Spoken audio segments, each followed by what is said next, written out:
Hare Rama,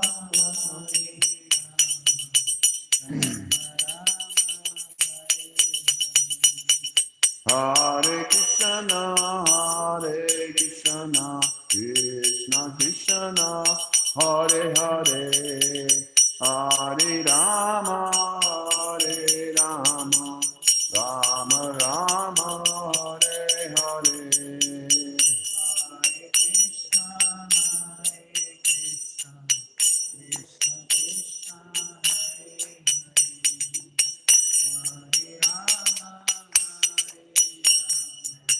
Rama Rama, Jaya Prabhupada, Prabhupada, Jaya Prabhupada, Jaya Prabhupada.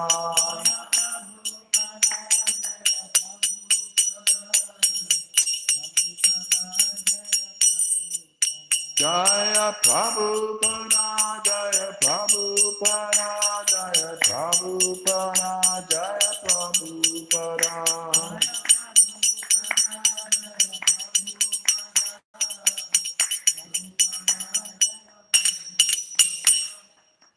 Nittai Gaur Hari Go Jayam Vishnupad Paramahansa Parava Jagatari Astu Saratara Shri Madhi's Divine Grace A.C. Bhakti Vedanta Swami Srila Prabhupada Ki Jai Nantagutta Vaishnava Vrinda Ki Jai Namacharya Shri Haridas Thakur Ki Jai Prince Go Shri Krishna Chaitanya Prabhu Nityananda Shri Dvaita Gadadhar Shri Sri Gaur Bhakti Ki Jai. All glories to the assembled devotees, all glories to these assembled devotees, all glories to these assembled devotees. Nittai Gaur. All glories to Sri Sri Guru and Sri Gauranga. Hari Hari Bo. All right.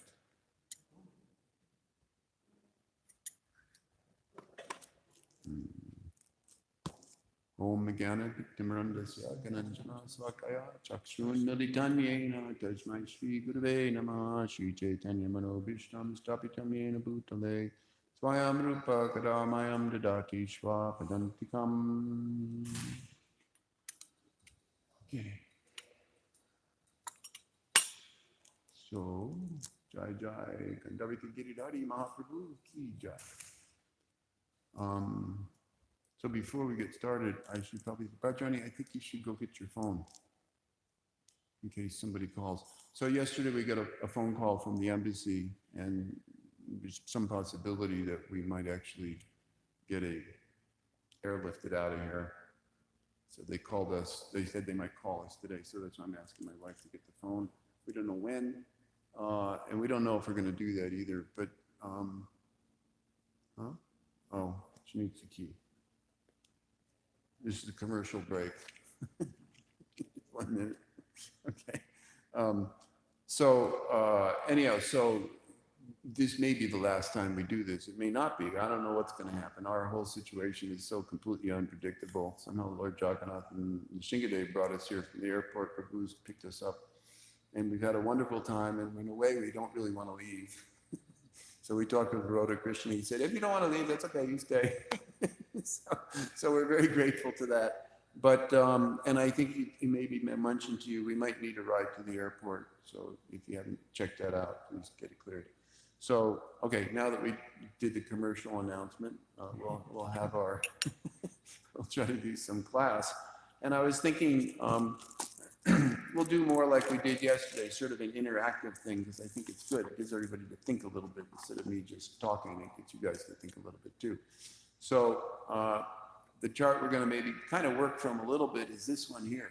This is the chart that I put together. It shows how we came into the material world.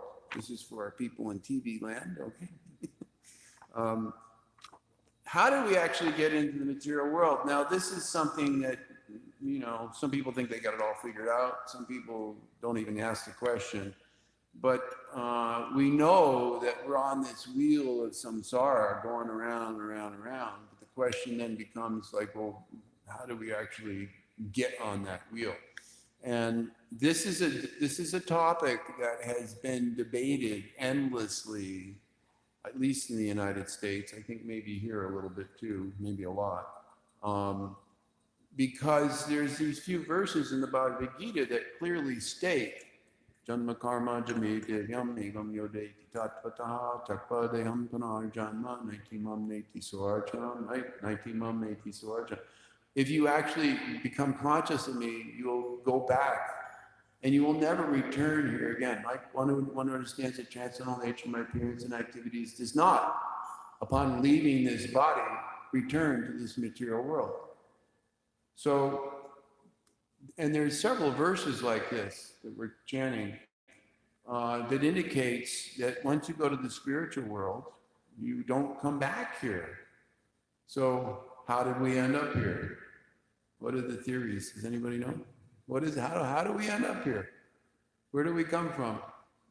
We didn't come from the spiritual world because actually somebody in America wrote a book. I think it's called Not Even a Leaf Fools Falls from Vaikuntha. You're familiar. You seem very well read.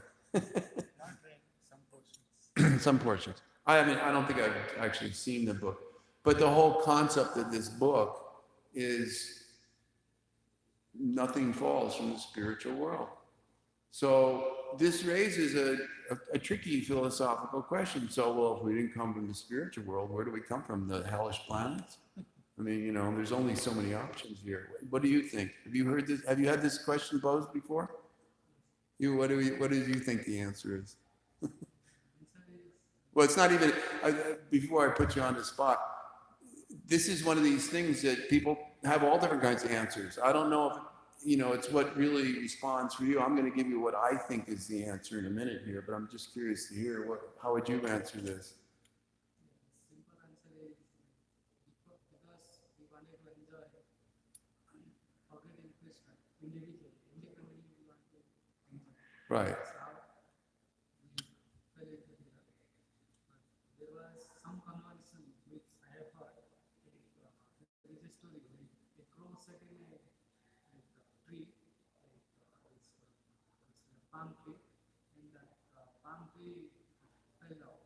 Uh-huh. There are a group of people, so they try to analyze. So how come that the crow sat there and the palm tree fell down? So somebody said like there should be some like Atma was there, and somebody said no, it was very old, so maybe it was going to fall down. So the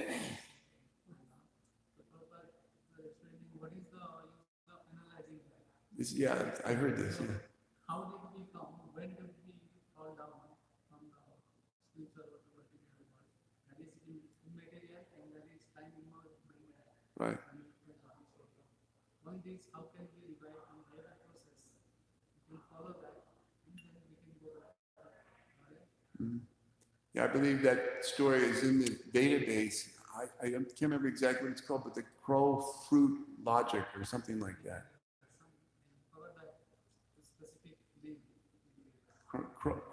I think it's an Indian fruit, crown fruit or crow fruit or something like that, logic. Yeah. So he's basically saying all the scholars and all the pundits are sitting there and they're giving all these wild answers as to why the crown fruit fell from the tree, and they think because a bird landed and because it's ripe and because it's old and so many things. So Prabhupada, very good. So Prabhupada said, what is the use of all these questions? Another example that's very close to that is he's saying we're drowned in this ocean of material nescience, right? And so if you're in the ocean drowning and somebody throws you some kind of a life preserver, something to grab onto, you don't look at it and go, who made that? Where did that come from? You don't start questioning where this saving thing is coming from. You just grab onto it, right? And get me out of here, right? So instead of making so many questions, the mind, we were talking yesterday, how the mind is the sitting place of lust. The mind is coming up with something, I think this, I think that, I think. So it can be very distracting. Yeah, so that's a good answer. Anybody else? You want to venture to have an answer? He just wants to sit. Go ahead. Not an answer, but my understanding what I have realized over years. So when Krishna says that once you go back there, the spiritual world, you never come back. So in that context, that's correct. So once you go back to the spiritual world, after we fall down, you never come back. Right. But actually you fall down from the spiritual world because misuse of free will. But once going back, there is no fall down. So that's how I'm trying to reconcile. Okay, that's a sound reason. Says that yes. You only go back there from where actually you were not there. Right.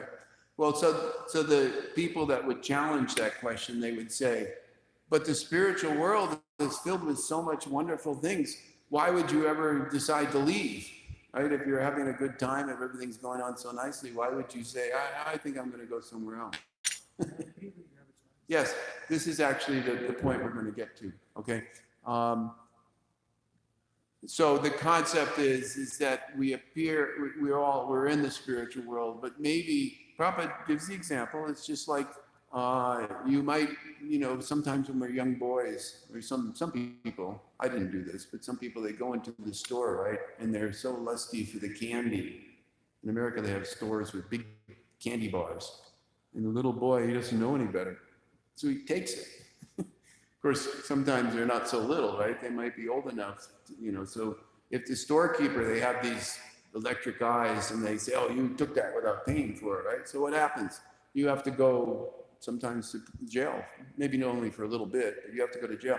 So people who go to jail, the purpose of the jail is to reform your thinking, right? Just to get you to rethink, oh, that wasn't a good idea. I shouldn't have taken that. I should have properly paid for it.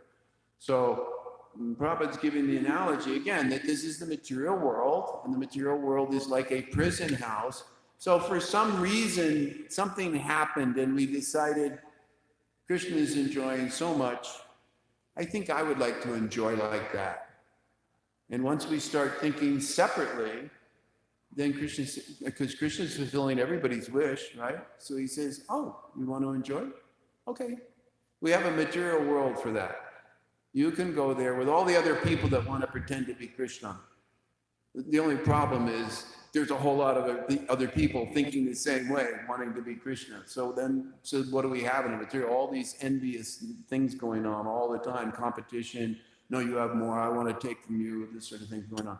Okay, so that's the point you made is very good, because when I made this chart, I had to figure out where does it start. And quite frankly, for many years, I was wrestling with this question because people from both sides, there's a whole nother school of thought in the Gaudiya Mat side, which says that we appeared in the Tatastha Sakti, okay? And if I understand it correctly, they said when you appear in the Tatastha Shakti, Krishna's here, the material world's here. Some people turned this way, boom, went to Krishna.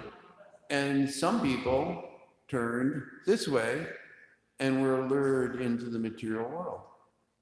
So, of course, I don't find this a very adequate answer, personally. I don't find this a very good answer. And the reason is because why are some people fortunate to look this way and some people are unfortunate to look this way?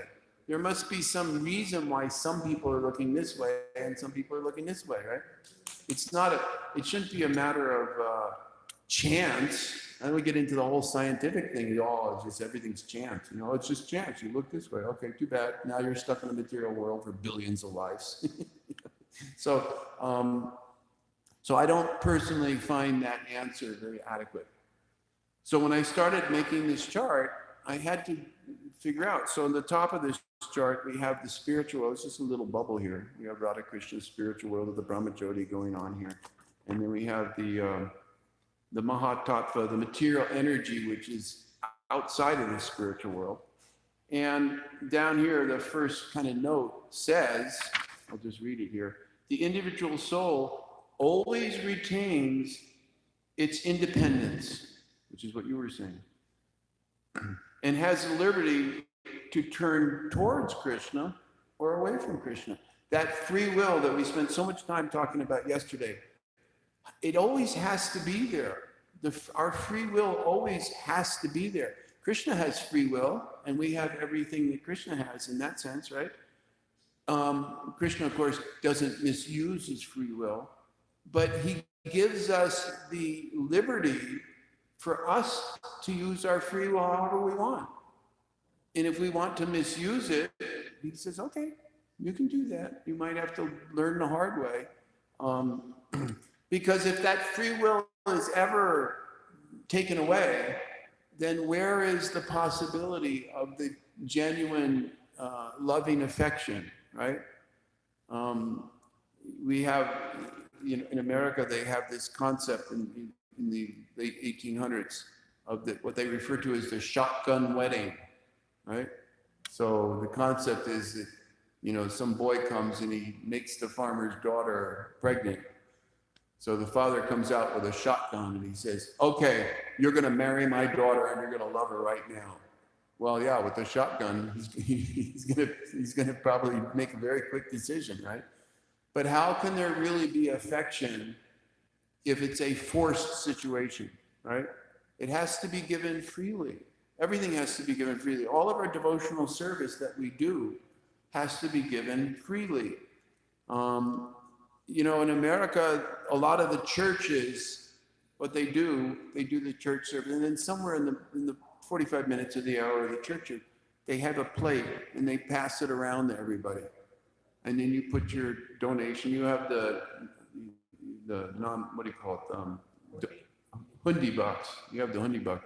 So people come in and they put their little donation, right? Or maybe when you pass the flame around, they put $1 or something like that.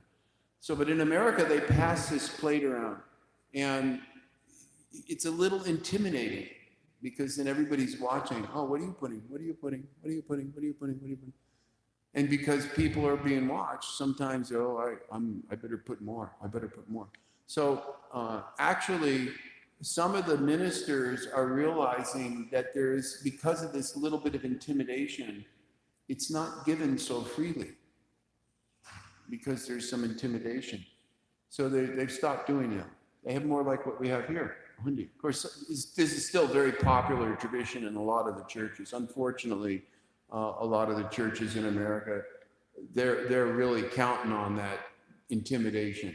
In a lot of, I say this very apologetically, but so unfortunately, some of these churches are really into just making money. That's what they're all about. But there are some that I've been to with a little more sincerity, and they've stopped this tradition, and they have a little hundi buck usually at the back of the church, and they say you give some donation or you put it in an envelope so nobody sees. There's a concept that when you give, you should give in such a way that nobody knows, right? Nobody knows about it.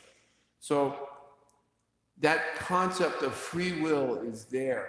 If you do it freely, then Krishna appreciates it. If you do it in fact, one of the charts here on the 3 modes of material nature, I don't know if I have it here. I do, right here. So these 3 modes of material, let's just look at this for a minute. Charity in the mode of ignorance. It is here, it says, given to an unworthy person, right? At an impure place, with attention, respect, and at the wrong time. So, unfortunately, here in India, we have lots of these beggars that come around, especially because I'm Westerner.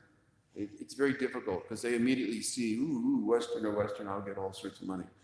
And unfortunately, we know even at some of the great holy places, Jagannath Puri and Radhakund, I believe, some of these people, they're wanting you to give donations.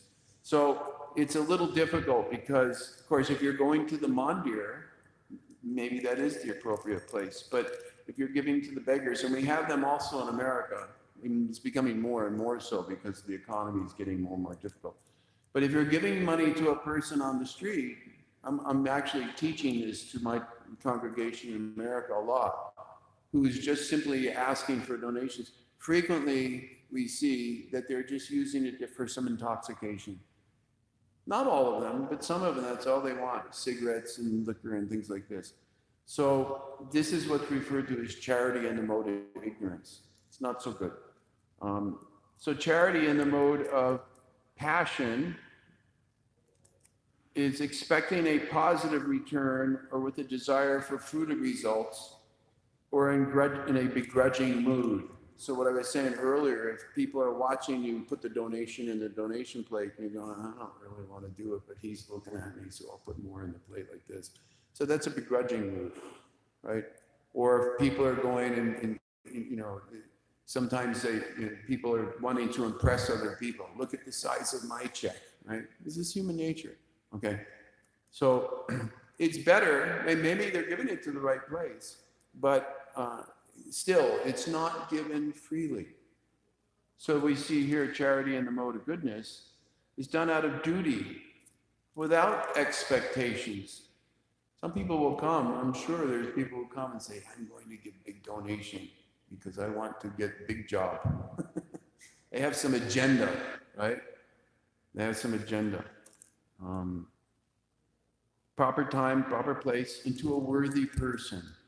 Give it to a worthy person. So when our book distributors go out and they get some donation for the books, what could be a better, more worthy person? They take the book, they get some we give them something really, it's invaluable, and they give something to help cover the cost of the book so we can print more. So, so this free will is there. We can either, like we just concluded yesterday, at every moment have the opportunity to act in Krishna consciousness, or we can choose to, I'm just going to go do my own thing.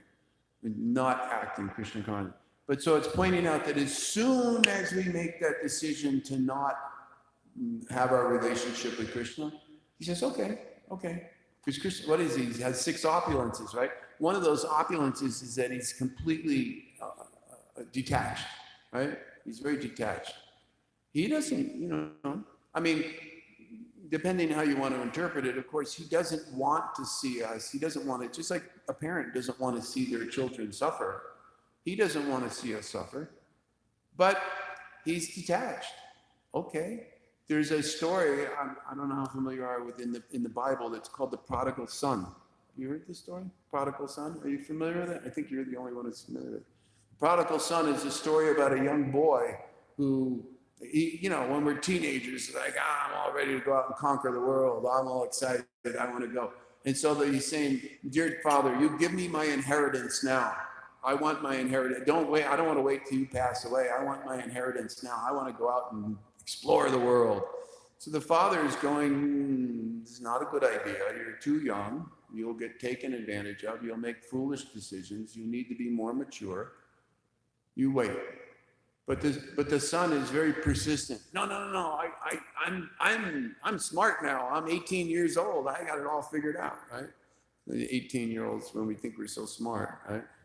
So the father is really discouraging, but the boy is pushing so much. He says, okay, finally. He says, okay, you take some money and you go. And so he goes out into the world. And sure enough, because he's really not so smart, he makes very bad decisions and he loses it all. And then he's feeling, it's hard. This is kind of humiliating, right? He's thinking, my father was right. So this is a big story in the Bible. By the way, there's also a version of this in the Buddha tradition, in the Buddhist sutras. Very similar story. They emphasize it a lot more. They put a lot more irony in it. The son actually comes back to the father's palace. And he's too ashamed to go see his father. So he's actually working in the palace as a laborer, kind of like somebody coming and working in the goat shop, They're the son of Varada Prabhu, but they're too ashamed to admit. And because they've changed so much, the king doesn't even recognize his own son. And so there's a whole story goes on. But the point is, eventually the boy comes back. And of course, the father is very happy, and he says, oh, my son, you come home. Because the father is just saying, oh, why is it taking you so long? So Krishna's like that. So we have this free will, but he says, because he's completely detached, he says, okay, so what is the first thing, do you know? Not you yet, we'll ask you in a minute. What is the first thing that happens when we turn away from Krishna? When we fall into the material world? Does anybody know? What happens? This is why we're having this class. Do you know? What happens? So, I'm not sure what it means. Prabhupada says, first you are given the body of Brahma. The body of Brahma. But if you want to say in essence, you are immediately given a temporary material body to enjoy. Okay. And you are here. Okay, that's good. I think I've heard that also. I'm looking for something a little bit more generic here. But, and this is from the Bhagavatam, okay? So what I have here is that the Mahatattva, immediately what gets created, makes a lot of sense too, is this concept of false ego. Ha! I'm here, I've arrived. I'm in the material world. Now I can have fun. I can do whatever I want to do. I don't have to worry about what's going on over there, right? Because the false ego is what throws us, right? So that's why we have on the picture here, we have this picture of the false ego. He's just like, I'm here. I've arrived, right? So then the demigods, similar to what you said, I'm not so sure about Brahma, but the demigods make an arrangement for us to take on a body. And so in that process, so we have the 5 different material elements, right? So, and it's interesting too, because I was looking at this. This is all listed under the mode of ignorance, Lord Shiva, under the mode of ignorance. This is coming directly from the Bhagavatam. So the ego comes, and then what happens? The material element of sound. And from sound, ether. Ether comes, right? And then we have air. All the 5 elements that we learn in Bhagavad Gita, they're there, manifest. And then from air, fire, and then finally earth, okay? And from these 5 elements, our body is actually designed to meet the state of consciousness that we have, okay? And we know, this is another wonderful thing about the Vedic literatures, is that it doesn't just give some vague information. Prabhupada's always quoting that in this material world, there's 8,400,000 different kinds of species of life. It's phenomenal, right? The scientists are going around, they're trying to make some, there's some universities, probably all over the world, right? And you go in and they'll open a drawer and they're just drawers and drawers of insects. This one's a little bit different than this one, and this one has red wings, this one has big wings, this one has short wings, this one has big antennas, and they're all different, And they're trying to catalog 8,400,000 different species of life. And for a lot of these people, of course, they're doing it for all sorts of reasons, but there's a word, if I can remember correctly, that the creationists, the people who think that, the evolutionists think, I think it's called the phylometric tree. I'm not pronouncing it right, but it's something like that, phylometric tree. So they're trying to create this tree that shows, the little amoebas, they developed into little wiggly things in the water, and then the water, they got bigger and bigger, and they crawled out onto the land like a lizard, and then the lizard changed. So this whole mechanical process of creation is there. So I think that's what drives a lot of this research. But right away, the Vedas are telling right here, boom, it says there's 400,000 different species of human life. Wow, what a concept. Now, there's been some discussion about what determines, what demarks the different species, but one of the things I have here, it looks like it's in the Madhya Lila, Prabhupada's a footnote. So there's 5 different, basically, categories of human species. So the first one is those who are devotees with pure love for God, which is the ones that we're interested in hanging around with, right? The senior devotees, people that they understand what life is all about. Then if we take one step down, we get into what's referred to as those who are strictly following religious principles, okay? They may not be fully realized yet, but they're working to lift their consciousness. Then the next one down from that are referred to as theists and moralists, okay? So they have some concept, I want to be a good person, kind of in the mode of goodness. But they haven't come to the stage where they've learned to discipline their senses, and they haven't taken instruction of a spiritual master. But they're not really bad people. They're kind of in that, that's why they're the middle of the 5. And then underneath that, we have people, the note I have here is, they're atheistic, but they're law-abiding. So it's a little unusual concept, but there are people who are atheists. In fact, I've been to meetings in America. There are actually groups of people who are openly atheistic, and they'll have a meeting, and they'll all come around, and they're always trying to establish with the rest of the world, because atheism, it's not very popular, even in America, although many people in America are so leaning towards it, and more people are leaning towards it. Atheism is still, it has sort of a bad name, right? You walk out the street and say, I'm an atheist. You know, oh, behind you. People don't want to, they have, it's very interesting because Super Soul, they have some sense of, oh, no. Of course, that's, unfortunately, as Kali Yuga goes on, that's moving in the other direction. But so there are atheists who actually have good intentions, if you can glue that together somehow, okay? So when you go to these atheist meetings, they're all sitting around talking about, how can we change our image? We want everybody to think of us as nice people. And the little humorous thing is that, so traditionally in the West, of course, people are Christian oriented. So the Christians have the 10 commandments, right? We have the 10 offenses, right? And I think in the Islamic tradition, they also have something very similar to that, the 10 different, or maybe it's 6 or 8 or something like that. And in Buddhism, they have the 8 ways of Buddha, right? The 8, something like the 8 noble truths, I think. Noble truths. So the atheists want something like that too. We have to have the 10 wonderful things about atheism. But what's interesting is they can never agree on what they should be because they're all so proud. I'm an atheist. I know everything. I think it should be this. And I mean, no, I don't think it should be like that. I think it should be like that.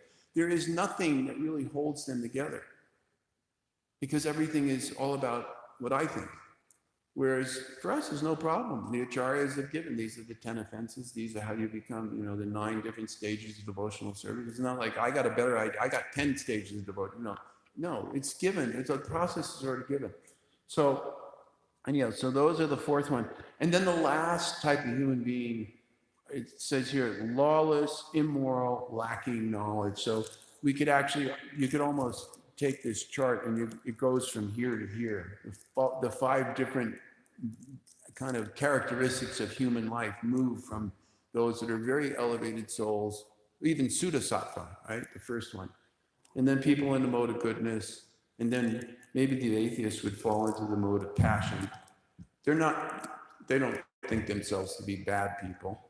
And they have all sorts of, they give all these little things like, if you see somebody, they give an argument like this, that if you see a person on the railroad track and you see the train coming, this is the way they prove their morality, they say. And there's, there's 5 people on the railroad track here, and there's 1 person on the railroad track here. And you can flip the switch, because the train is going to kill 5 people. So you have the opportunity to flip the switch to only kill 1 person. What would you do? What would you do? He doesn't have an answer. Huh? You would save the 5 people, right? It's a no-brainer, right? They say, you see, you don't need God. Everybody knows you flip the switch. You don't need God.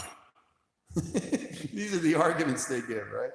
So anyhow, so the point is that we have these 8,400,000 different species of life. And then, of course, we get down into 300,000 different 4-legged beasts and 100,000 flies, birds, so forth, 900,000 water species, 1,100,000 insects and reptiles. That's why they have so many drawers in the lab, in the universities.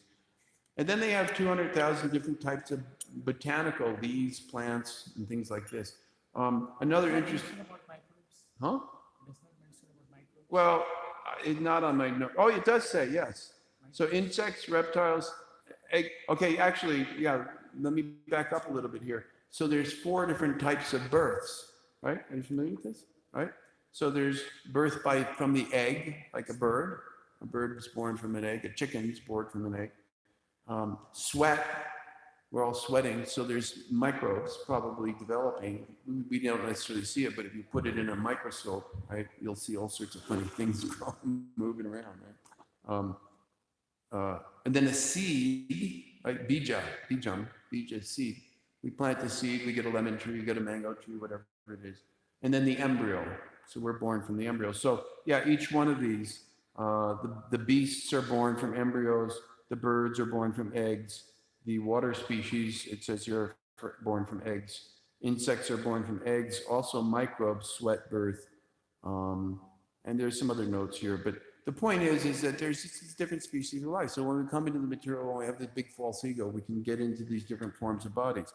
And then there's another very interesting thing here, which is explained that, so we have a nice Goshala here with all these cows. So there's some concept, and I'm not completely familiar with all the details here, but there's a concept that the last birth you take when you're in the animal species, if for the cow, is you come into the human life in the mode of goodness. But then the last species in the mode of passion, you know what it is the lion.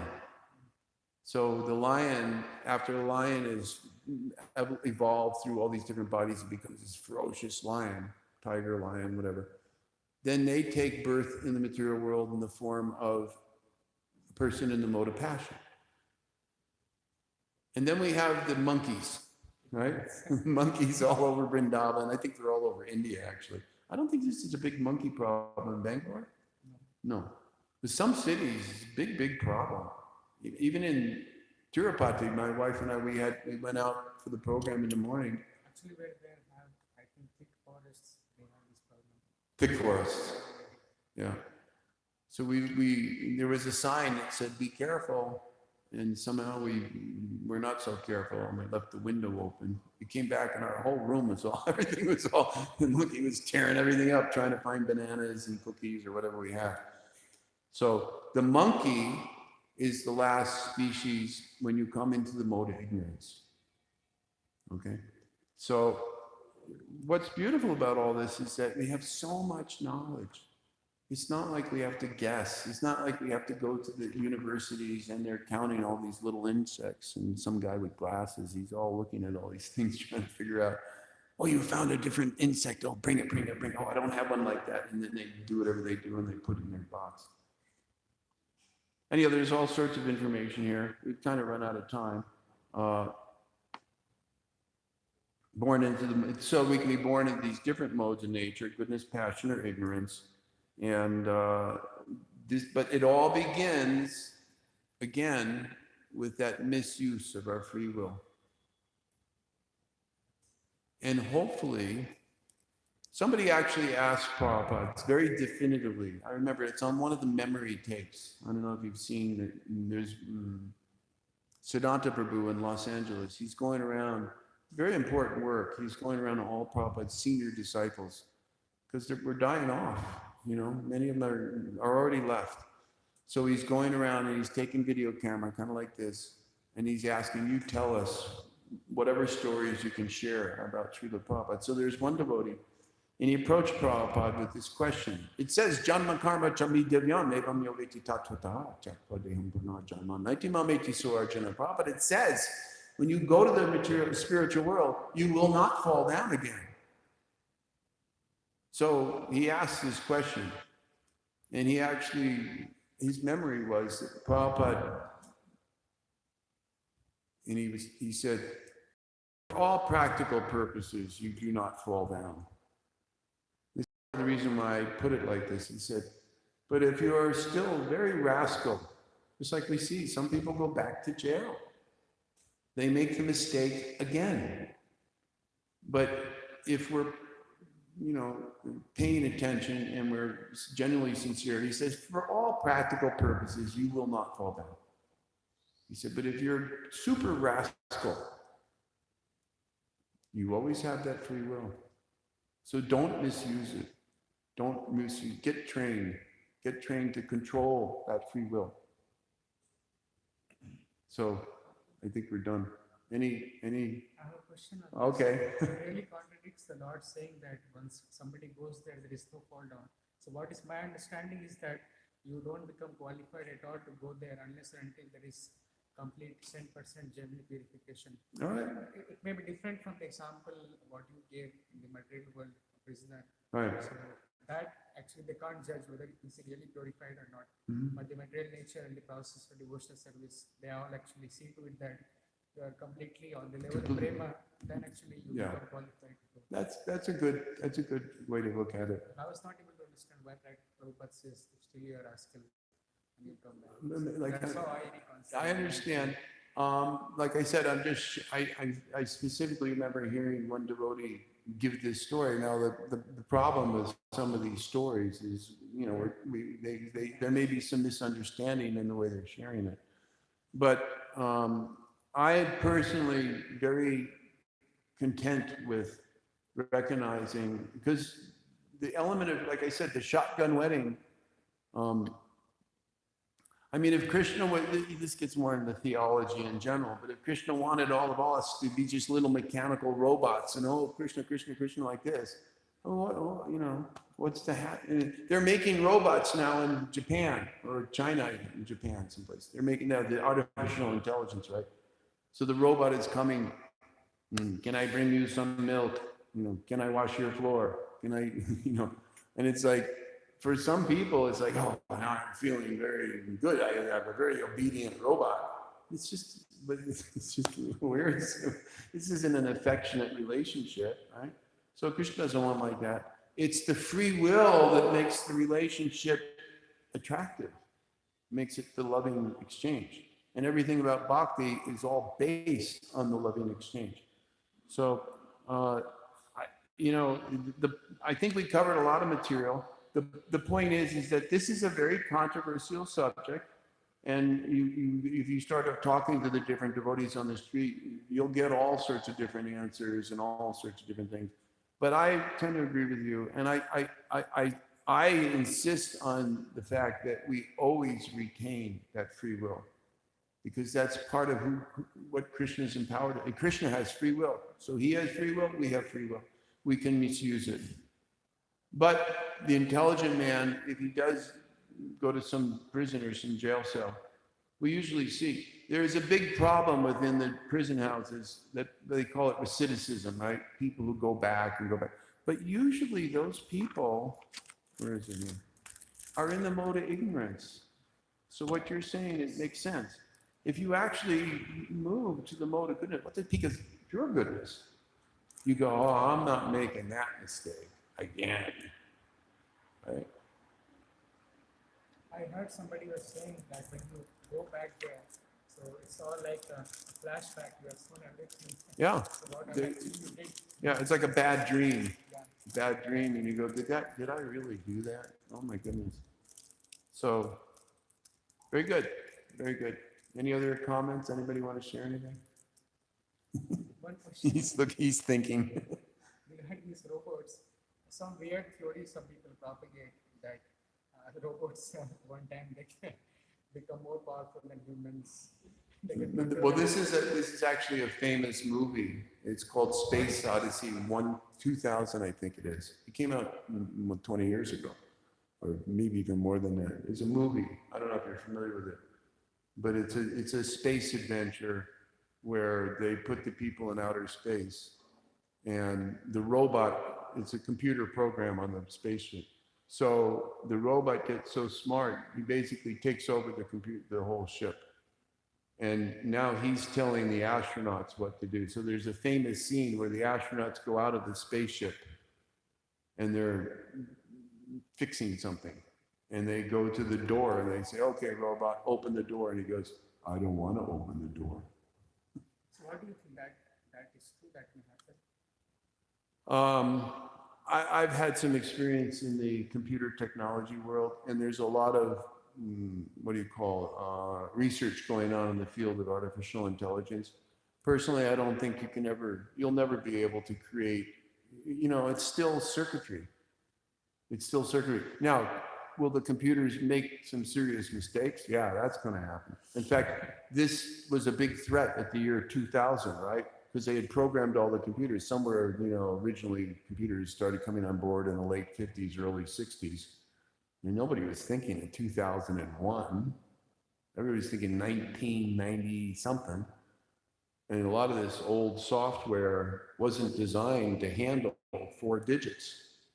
And so there was there was a whole panic, at least in California. Some people go, oh, all the machines are going to break, the elevators aren't going to work, the vending machine, nothing's going to work, because anything that had these computer software. And I was of the category that felt that, yeah, nothing's that significant, but there was a real scare, okay? It turns out nothing happened. Nothing of any significance happened. But I do think that we're so proud of our technology. And, you know, for every advancement that we make in the world of our mechanics and on all this technology, there's always a hidden price, right? So right now, I mean, how many we got? Everybody in here has a cell phone. And we're finding out this one virus is knocking out all sorts of stuff. But actually, here's a real scary thought. At my home in Ojai, I try to do this beekeeping, try to keep some bees, right? So I don't know how much you're aware of this in India, but there's been a real problem with the bees are not staying in the hive. 50 to 20 years ago, it wasn't a problem, but now a lot of these bees, they're abandoning the hive. So the thing about bees is that they pollinate all the plants. They pollinate all the trees. They go in there, they're looking for the nectar to get the honey, and then the pollen gets on their wings, and then they go to the next tree and the pollen gets, and this is how the fruits get pollinated, you know? If you had to do it mechanically, it's like, forget it, right? So they're performing an essential function. And now we have this problem with the bees are dwindling. People go, oh my gosh, if the bees aren't here, half of our food isn't gonna be here. So at one point, I think they concluded that this is probably due to in America, they use so many pesticides. So the bees don't like this pesticide. I think that's what they finally concluded. So they're trying to fix that problem. So there's this advantage of you use pesticides. Yeah, you know, my wife and I are talking about all the fruit in India. It seems kind of like it's not so sweet. But I have fruit trees in my backyard. I show you the orange, like it's exploding with sweet juice. Okay. But then, and I don't use pesticides, but in America, this is how they cultivate all the plants. They use pesticides. So, but there was a theory at one point that what was disturbing the bees, because they're very fascinating, the way the bees, they fly like this and fly like that, and they communicate by the way they buzz around the hive. Now, you go this way 5 miles and turn here and go down there and you'll find a patch of clover or whatever, and bring all the, but they said that it was the cell phone, what do you call it, antennas, all this microwave stuff. And there was a theory that if the microwaves are messing up the bees, what are we going to do? Are people really prepared to turn in their cell phones so we can eat? That's what it's going to get down to. Right? You take away the bees, there's nothing to eat. So with everything, I don't care what it is, the automobile. You have the automobile, oh, now we can drive long places. And now we have all these automobile accidents, we have junkyards, we have piles of garbage and oil all over the place, right? There's always a payback. There's always a price for every advantage. So Prabhupada's idea of the Vedic concept is what? Simple living and high thinking. Just simple. India's mastered this. Still in the villages, right? Even in Mayeshwar, at least, they have a cow. Everybody has a cow, right? They plow their little field, they get some food, and they eat nicely. It's when we get into all this other stuff that we're really putting a burden on the earth, taking all these, and then with these cell phones, you know, there's all sorts of heavy metals that they use to make these things. And if you put them into the earth, now they're doing research. These heavy metals get into the ground, and then the plants start pulling them up. It's called phylomitration or something like that, where some plants, they're able to take these heavy metals out of the soil. In fact, they actually use these plants to solve problems where there's big industrial wastelands. They'll plant clover, or they'll plant, actually it's the Indian mustard. I just did a whole study on this for some other things. Indian mustard will pull all these heavy metals out of the ground. But if you don't know this and you start eating those plants, guess where it goes? And heavy metal in your body is not a good idea. So we're constantly thinking, oh, we'll make some nice new cell phones, we'll make some flat screen TVs and stuff. But at least in America, now they have all sorts of regulations that you have to take these to special places so that when they crush them or they melt them or whatever they're going to do, these heavy metals won't get in the earth. So that's very nice if you have a law-abiding citizenship. But there's always, you know, the cheaters. Anyhow, we could talk all day about this kind of stuff. Maybe tomorrow we'll talk about that. Okay? Hare Krishna, all glories to Srila Prabhupada.